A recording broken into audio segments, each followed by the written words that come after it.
একটা বিষয় অনুভব করলাম যে এভাবে থেকে থেকে অল্প অল্প করে থেমে থেমে ভালোবাসা হয় না, ভালোবাসতে হয় স্রোতের বেগে পাগলের মতো, নিঃশ্বাস যেমন নেয় তেমন, এভাবে ধরেও যেন না ধরা, ছেড়েও যেন না ছাড়ার মতো।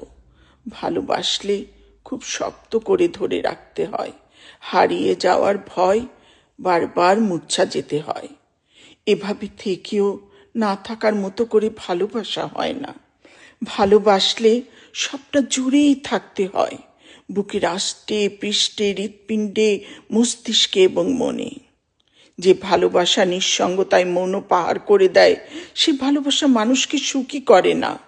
যোগাযোগহীনতায় পার হওয়া কয়েকশো কোটি বিমর্ষ দিন রাত শেষে ভালোবাসি বলে কি লাভ? যে ভালোবাসায় অস্তিত্বের জানান নেই, যে ভালোবাসা বুঝার উপায় নেই, আদৌ কি কেউ আছে ভালোবাসার? সেই ভালোবাসার জন্য মানুষ হৃদয় অসীম খরা পুষে না। এভাবে থেকে থেকে কয়েকশো কোটি নির্ঘুম একাকিত্বের রাত পেরিয়ে এসে কেউ হুট করে দু একটা দিনের জন্য ভালোবাসা চায় না। ভালোবাসতে হয় পাগলের মতো, যেন খুব অল্পতেই অনুভবে সেই ভালোবাসা বুঝতে পারা যায়।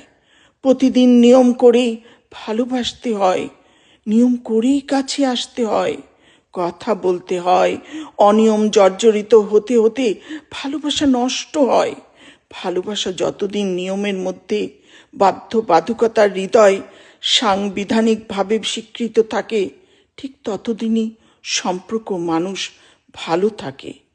যে ভালো থাকার লোভ, দেখার ইচ্ছাগুলো দিন দিন বাড়তেই থাকে, তখন অপেক্ষা, অপেক্ষা, তুমি কবে আসবে, তুমি কবে আসবে, তুমি কবে আসবে।